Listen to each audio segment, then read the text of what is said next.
are so excited to have Elizabeth Byrne, licensed professional counselor, here with us today to have this conversation. So welcome, Elizabeth. Thanks so much, Tonya. Yes. And I should also say that you are also one of our consultants at the Ladipo group. So we do a ton of work together. And so I'm really excited to have the conversation here. Really Me too. So we've talked about this before, but often people, when they are promoted into management positions, they tend to get promoted into management positions because they're so great at their role and job as an individual contributor, but not because of management skills, right? And so people get promoted into management and often don't get any training on how to be a people manager. And so I'm just curious, in your opinion, like, what are the core skills that are needed for good people management? Yeah. I mean, you're so right. It's often people are put in a position to wing it. And so they have extra responsibilities, and now they have a team of people that they're also needing to manage. And it's a lot of stress with not often the appropriate scaffolding to position them for success.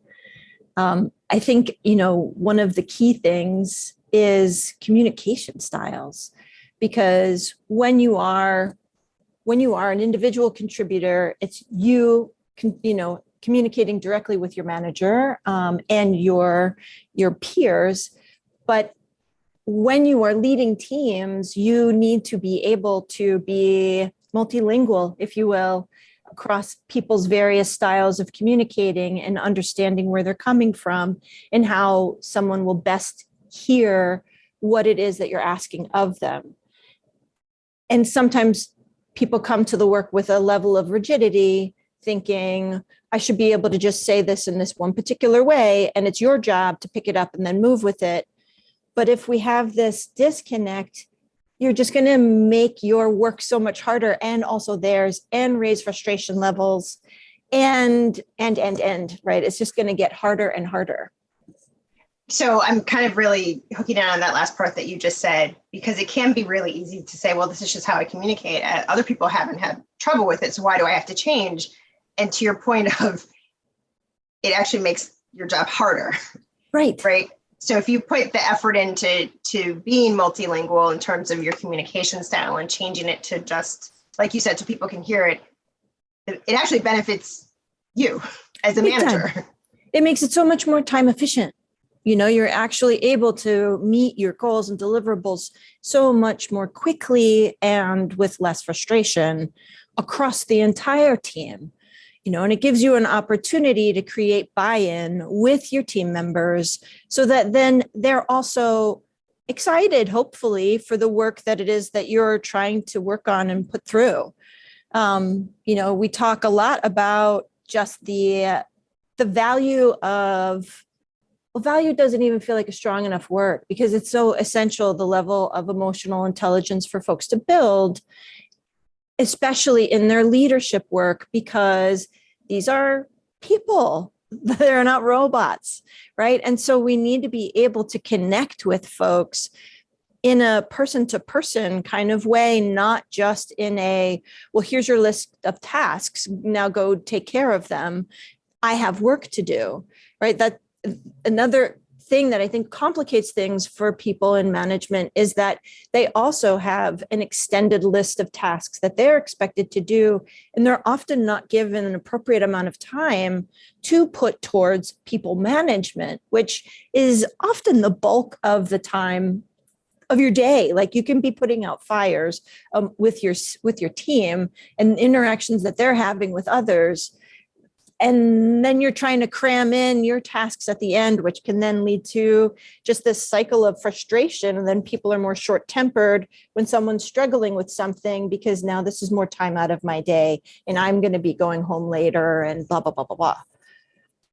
So, I mean, so really organizations are beyond the people management, right? It needs to be structured in a way so people managers can be successful, right? Yeah. So they have time, to your point, so that they have time to tend to their team, which is necessary for the work to be done well. You were saying that, I was listening to you talk about kind of difference of, here's your task, just do what I say, versus kind of paying attention to the person on your team doing the work and giving them more explanation and getting buy-in. And it's like it's a different way of working, right? And I would say, especially generationally, depending on, where people's ages, but I would say probably 40 plus or mid 40s and up kind of came up during an era where you just do what you're told. Yes. Right. And I would say people younger than that are wanting exactly what you're saying. Like, well, why am I doing this? What is the purpose? Like, how can I add value? And so I'm just noticing, like, and now also there's what are there, 5 generations now working in the workforce together. So I'm thinking about the communication that needs to happen, but I think I just want to hear more about, like, it's a shift to a people-centric way of working, not a task-oriented way of working, right? Right. Well, and I would also kind of add in, like, it's also a shift away from a fear avoidance way of working, right? The do what I say kind of method comes with, like, do what I say so you don't get in trouble, right? And the thought around, like, there aren't any other jobs out there, and that you're lucky to have this one, and all these other sort of things that create a sense of fear in the employee, so that they're willing to stay later, they're willing to take on more work that they're not paid for. They're willing to put up with a whole mess of nonsense amongst their team. They're willing to kind of just sit and endure microaggression after microaggression, even though they've brought it up to their manager and have gotten lip service, but no action, because there's been that fear planted of there is nothing else out there, or the job market is so tight, or whatever, right? Like, generationally, that has been the thing where the expectation is you might be in a job for decades, right? But there isn't any sort of that has shifted so much, and especially since, like, the last several years, we've seen so many people who have started to see, like, actually, I don't have to put up with this, and management has to move on that. I mean, the fear-based was never great. It was never the way to go, but it was what was passed down, like, after, one after the other. And now we really have to shift gears if people aren't already thinking about, like, how do I care for my team so that they're excited to be here? Like, if we're expecting people to spend the majority of their day at work, why are we not making it something that feels so fulfilling and exciting for them and connecting for them, where they're growing and it's improving their life in a multitude of ways?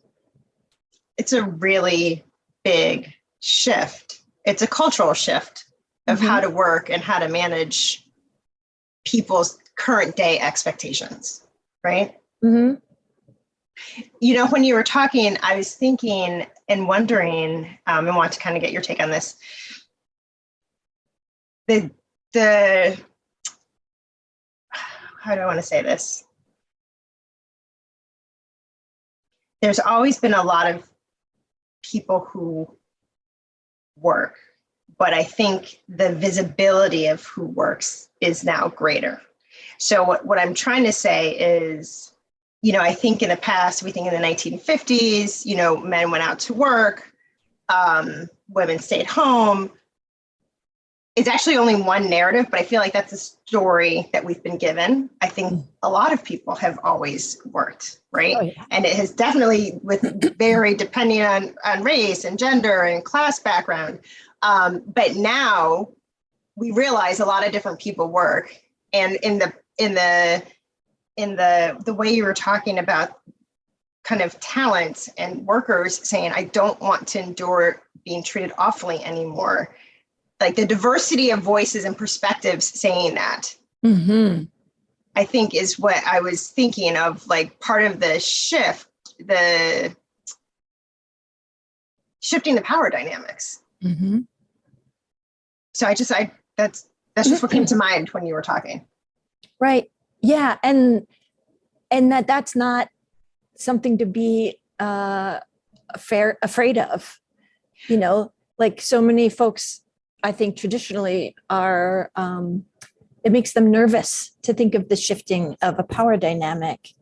But if everyone is seeing the value in the work that we're engaged in together on a team, then it doesn't matter as much who sort of is the lead of that team, right? Like, because if we are growing a team that is on board and invested, then anyone there could be someone to step up into that role at any given moment, right? Like, I think there's often been this practice of, again, that I think comes from a place of fear of, I need to make sure that you can't fire me, right? That I need to be, what's the word? Irreplaceable, right?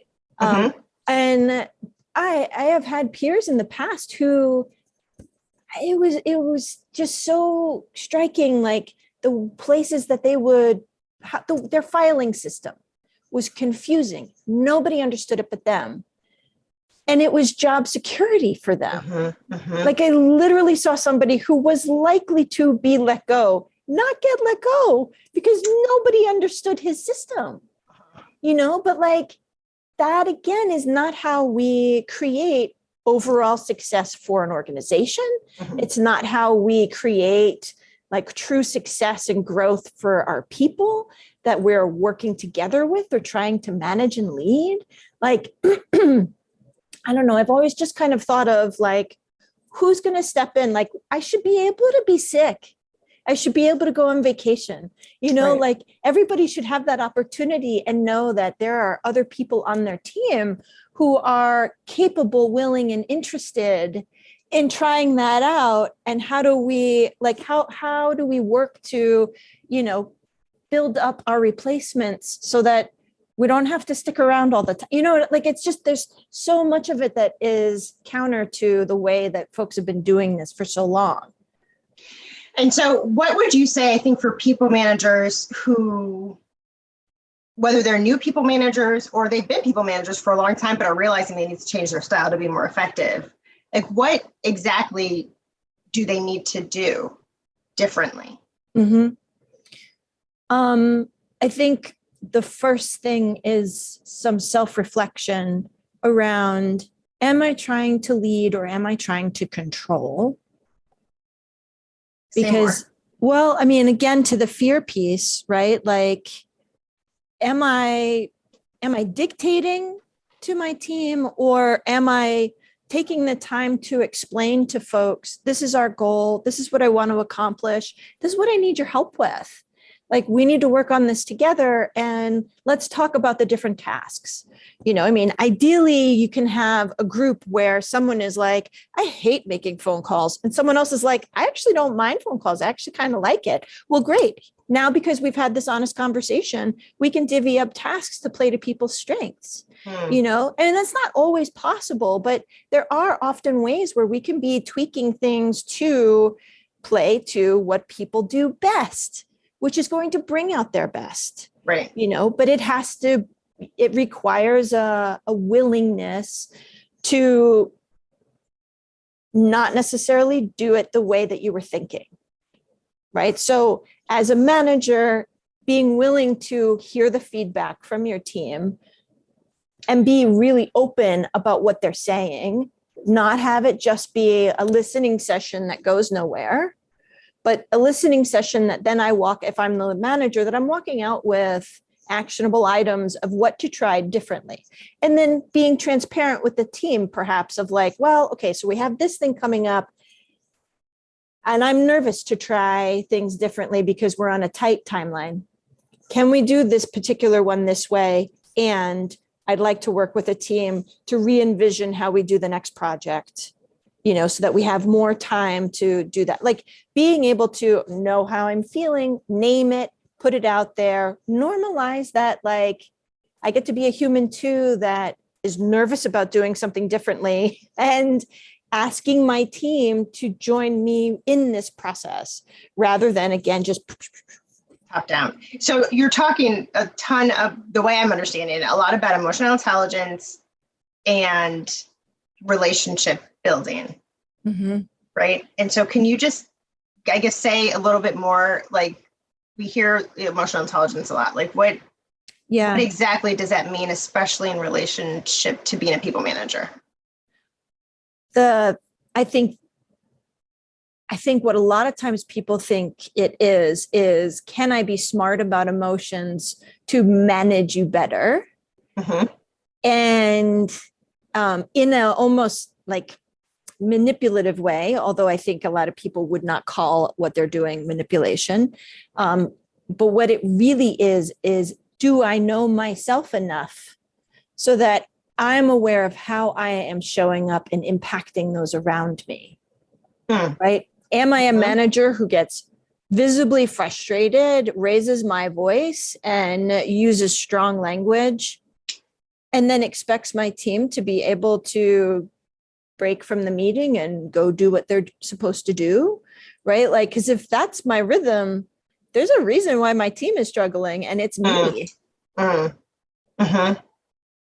so being aware of that and then changing it. Yes. Being willing to not raise your voice, not yell, like not try to incite fear. Again, we come back to, am I trying to control you or am I trying to lead? So I have a question, because you talked about self-reflection and I think that's is important. But sometimes really hard to do. Like sometimes it's hard for us to reflect on what we're doing in a really objective way, because we're not objective, right? Yeah. And you had mentioned getting feedback from your team. So how do you then source feedback, which could then help you do the self-reflection? Like, how do you get honest input from your team? But yeah, let me leave it at that. Like, how do you just get on? Because yeah, I mean, I always say for me, like if I'm asking my team for feedback and everybody says everything's great, there's nothing I can change, yeah, then I know I'm not getting real feedback, right? Right. So how do you get real feedback? Well, I think a big piece of it is you have to put in the work to build the trust. And so that's just period, like for starters, for everything. I would say 360s, asking for anonymous 360s that are truly anonymous, and also looking to peers, folks who have less to lose if they have feedback to give me, listening to what my manager is bringing up as my areas of growth, rather than like if I'm in a position where I always have an excuse for why somebody said something, then I really got to look harder at myself, because there's a reason, like, sure, somebody might have a bad day and they say something. Okay. But if it's not just a one-off, if it keeps coming up, and so am I paying attention? Because that's the other thing. Sometimes people treat things as individual circumstances, like this is a unique situation, and they don't actually back up to see that this is actually something that's been going on for years. What kind of feedback are you getting in your personal life? What does your family say? What does your partner say? What are your kids, if you have them, telling you? Because they're going to be straight up and honest in really rude ways sometimes. But they will tell it to you straight. They will tell you. So just thinking about it in those ways, like where else am I getting, because it's about how we're interacting, right? Like we're not so uniquely different in such a dramatic way at work than we are in the rest of our lives. There are elements that people shift, but there's those core components of how I show up with someone. You can't just make that go away, right? So you can, if you're having a hard time getting feedback at work and a 360 comes with like kind of nothing, a lot of very, fluffy kind of responses, then looking elsewhere in your life for feedback that's relatable to work is going to be helpful. But I will say, if your 360 gives you feedback that feels unactionable, have not done the work to create trust, and your team isn't interested in helping you grow because they are probably not feeling like you care about their own growth. Say more about that. Well, it takes, like, if I'm given a survey and I don't, we do this for any kind of survey that shows up, right? Like, how was your doctor visit today? Like, if I don't really care, like, I'm just like, whatever, or I ignore it, or I don't do it. But if I'm like, you know what? I really like this person a lot. I can see how they can grow. And there's this area where they continue to struggle. I wish this would be different for them. I'm going to take time to now do this because I'm invested in you. But if I'm in your, if you are leading me and I feel like you are not invested in me at all, and you're constantly asking more of me and providing less, and I'm having less time with my children, right? Then I don't care about your 360. So the more we talk, the more being a people manager is a huge responsibility. Yeah. I mean, huge. So paying attention to how you're reacting, caring for your team, building trust with them, investing in them so that they can also invest in you so that the work can be better. That's a big, I think that's a big role and a big charge. And so I'm just curious, how do you suggest people managers do this on a daily basis? And I think the word I also wanted to pull into it was psychological safety. Because the way I'm hearing you talk is how are people managers creating environments where they can be vulnerable, where their team can be vulnerable,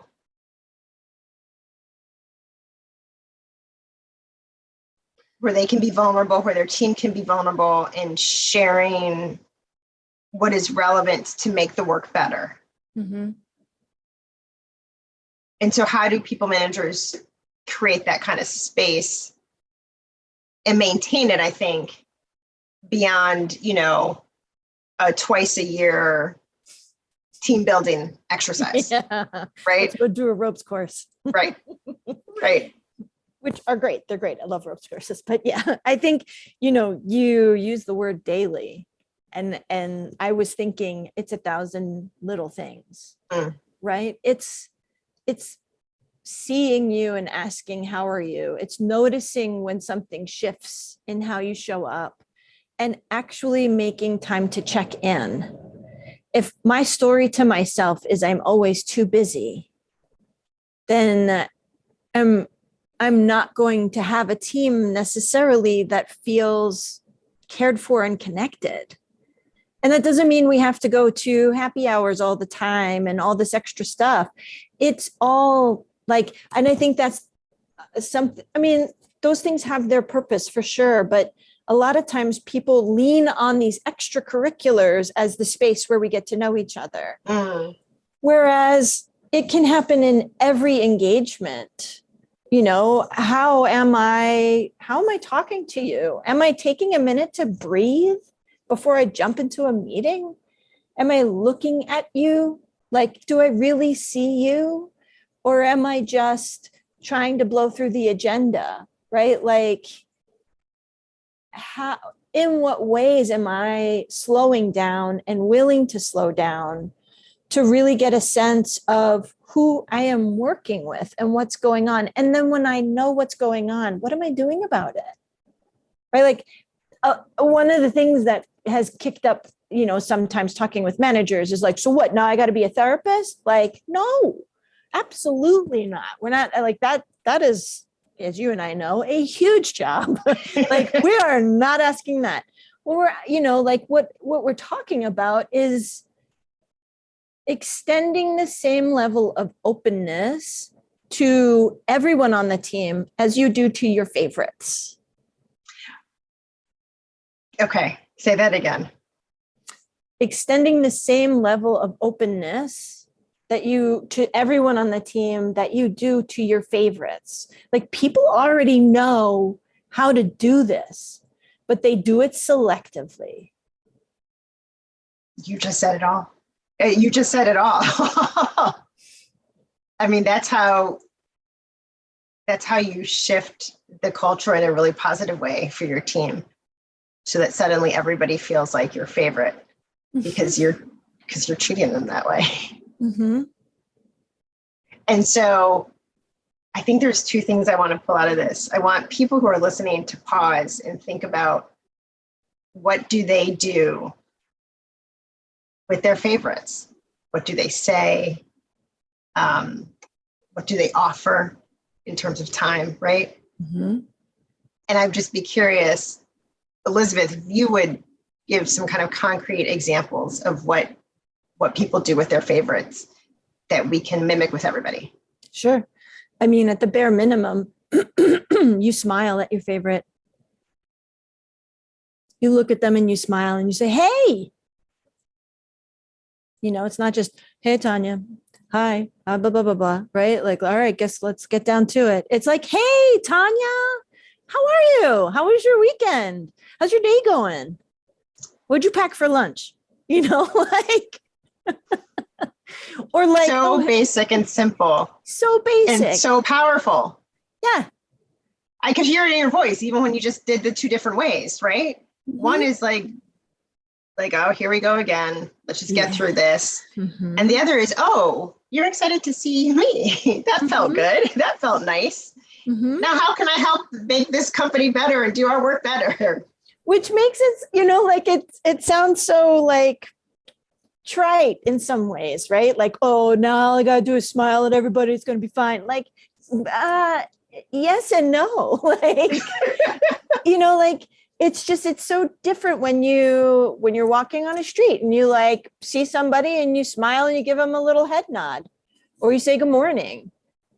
I am recognizing you as a human, right? Like I'm seeing you as a person and not just a body passing me on the street. People are often feeling so invisible. And, yes. And that, I mean, that is how you build connection, is by letting people know that you see them and then doing something about it. Right. And so in the doing, it's like, do I know that somebody's got a sick kid and they need some extra time, or they need the flexibility this week to work from home? Can I permit that? And also, can I figure out, okay, so here's the tasks that have to get done that are on your plate today or this week. What do you need help with? Right? Like I can acknowledge that you are in a unique situation this week, and how do we figure out how to get this whole thing still taken care of, and acknowledge that you have some needs that you don't usually have. Right? Like it's that kind of flexibility, or allowing somebody to be like, I am so worn out. I slept terribly. Like, okay, what do you need? Do you need to knock off at do you need a half a day? Like, and a lot of times that can sound like, oh, we're solving everything by giving people time off. But if we think about a large part of how we cause the problem is by sucking up everybody's time well beyond what we're paying them for, providing them with some time back that we're not docking off their PTO, is a way of sort of acknowledging that, you know? And I love all the examples you're giving. And also I'm kind of in my brain couching it with the understanding of how you would treat your favorite. You would see the tiredness, you would hear it in your favorite, you would want to support them, right?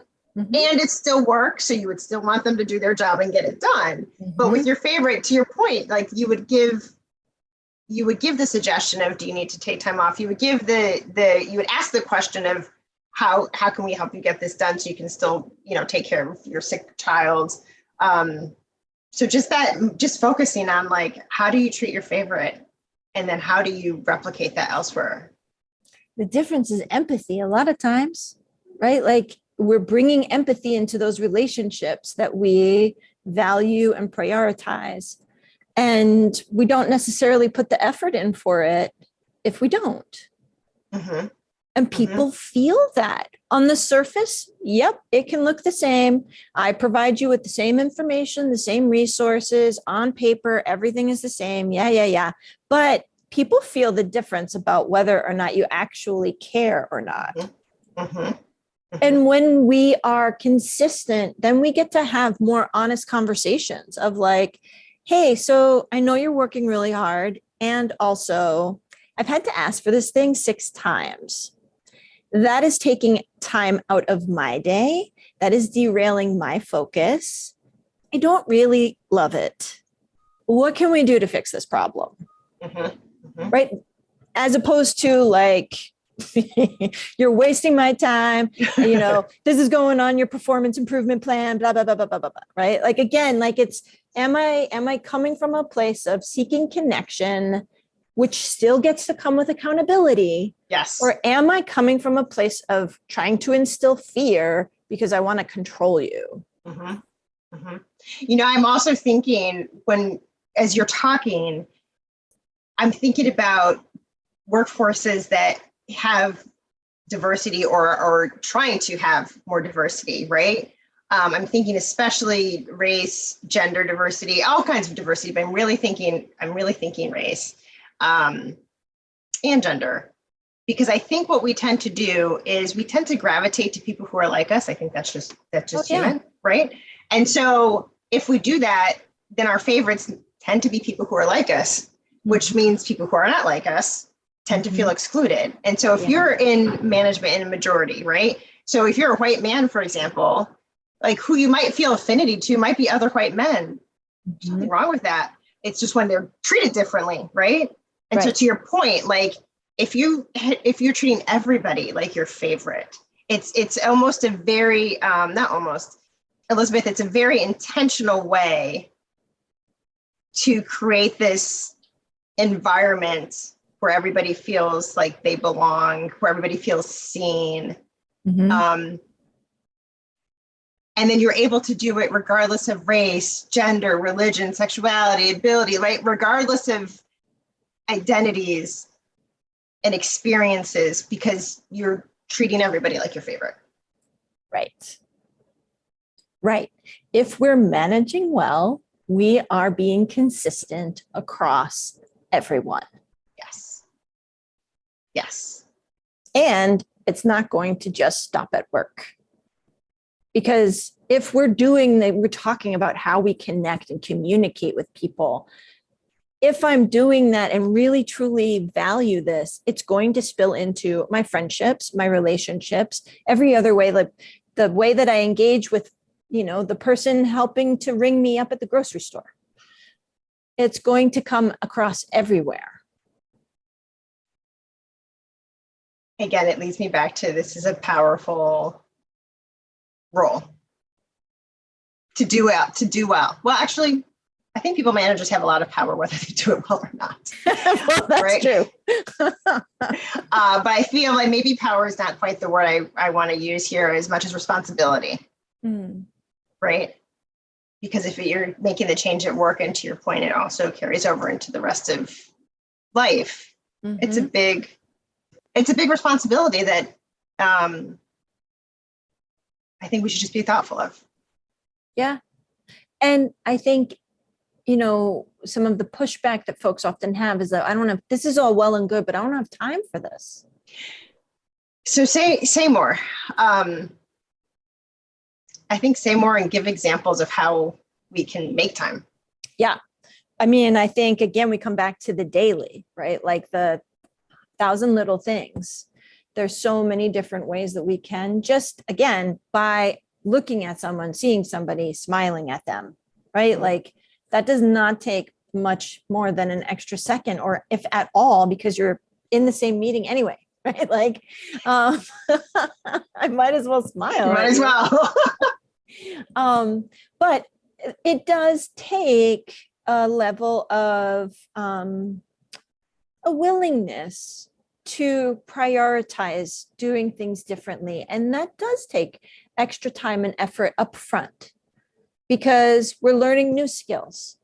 We're learning how to engage differently, and we're going to feel awkward about it initially because it's not our usual way, right? If we're doing something different. And so there needs to be a commitment to, messing up, trying something again, being willing to well, I smiled at that person and they looked at me really awkwardly. And now I feel weird. Like it's, middle school cafeteria choosing a table again, right? Like managers are not exempt from those experiences. And so this is where we come back to how well am I managing my own emotions so that they don't spill out everywhere when I'm activated. So I mean, one key thing that would only take an hour a week out of your life, perhaps, is get you a therapist. Well,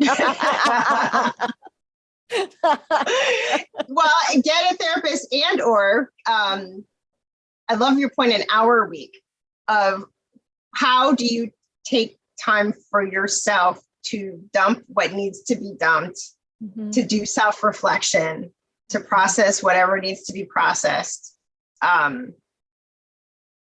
and to get kind of care and support in that. Yeah.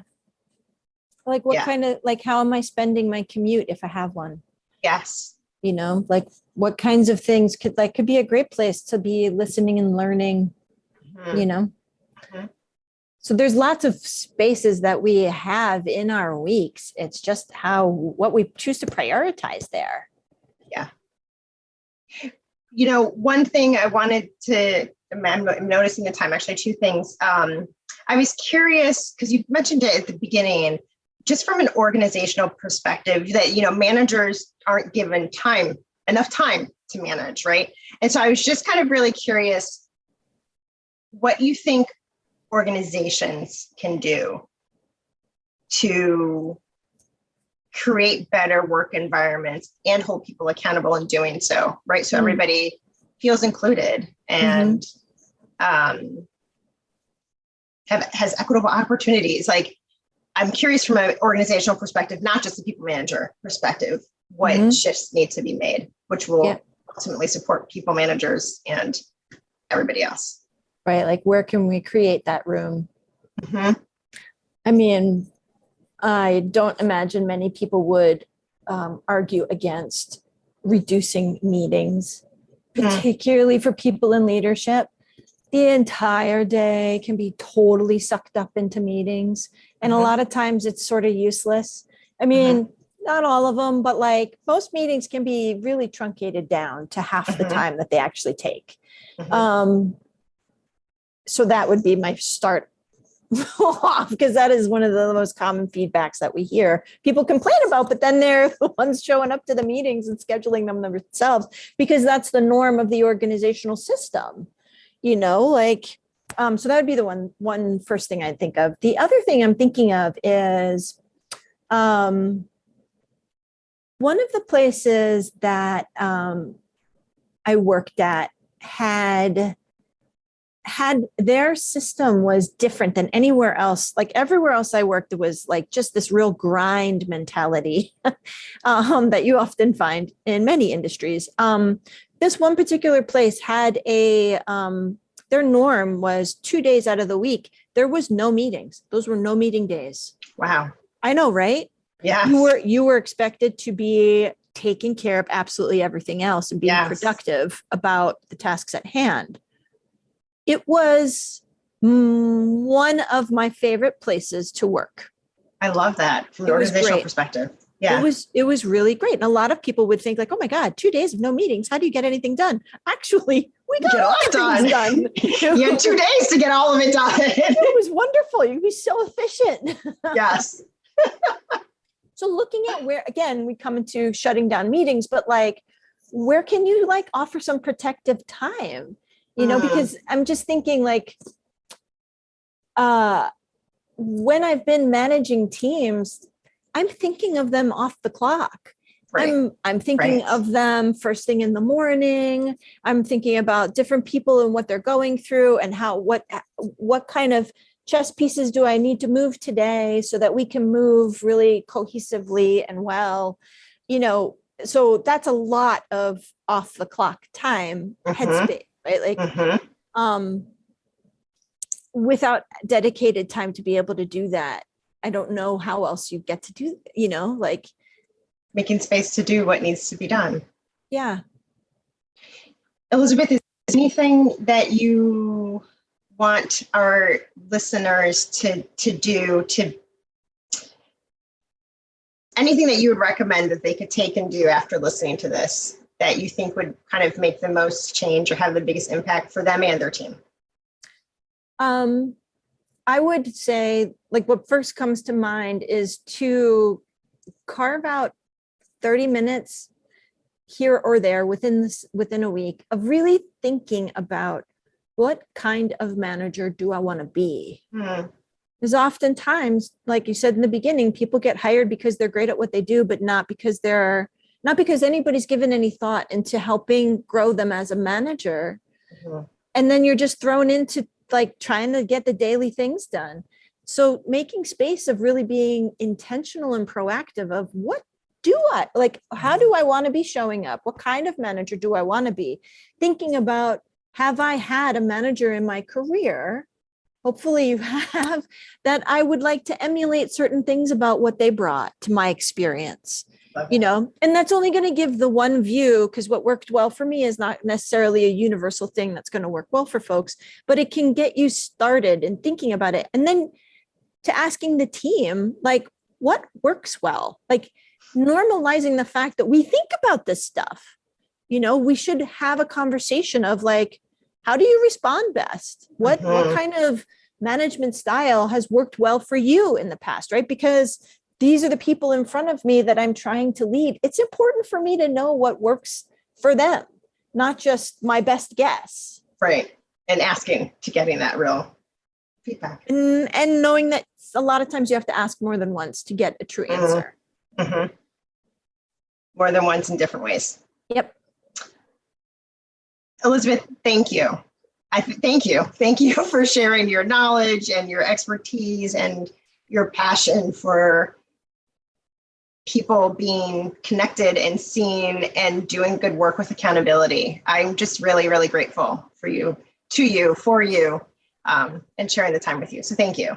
Thanks, Tonya. It's been such a pleasure and an honor to be here. And I always love talking with you about this stuff. I know. I want to keep doing it, but I'm mindful of time. So we'll say for now, and thank you. Thank you for listening to the Managing Well podcast. Please be sure to rate, review, and subscribe wherever you get your podcasts. If you want to learn more about today's topic, go to www.theladipogroup.com/podcast for a worksheet on today's episode.